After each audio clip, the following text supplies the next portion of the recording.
Welcome to the latest edition of Respiratory Research Updates, covering breakthroughs in the past 2 weeks, brought to you by LucidQuest. Simcere Pharmaceutical Group and Stanford Medicine entered a research collaboration focused on an exploratory first-in-class molecule for idiopathic pulmonary fibrosis. Simcere will fund the research and may in-license the molecule with global rights after successful completion, signaling continued investment in IPF pipeline expansion. ENA Respiratory received USPTO notices of allowance covering TLR2 agonist composition of matter claims and method of use protection for rhinovirus-mediated COPD exacerbations.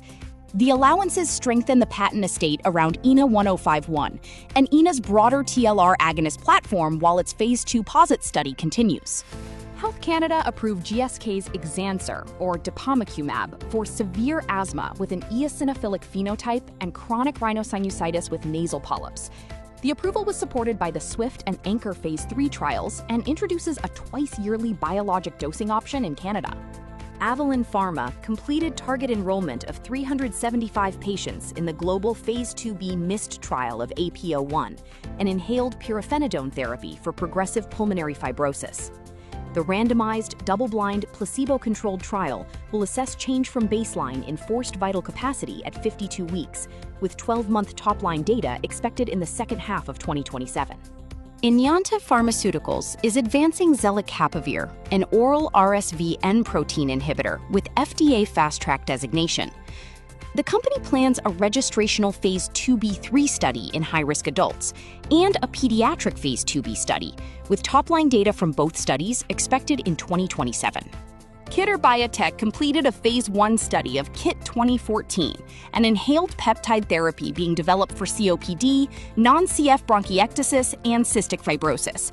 The study enrolled 56 healthy participants and supported safety and tolerability, with no measurable systemic exposure reported. Pangaea Data and Sanofi entered a collaboration to improve detection of alpha-1 antitrypsin deficiency.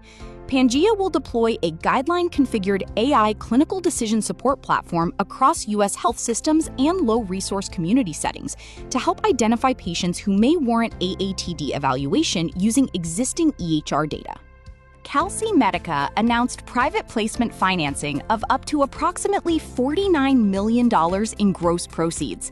The company expects to use proceeds to support an Oxawara Phase 1b proof-of-concept pulmonary arterial hypertension study and IND-enabling work for CM5480, reinforcing investment in CRAC channel inhibition for pulmonary hypertension.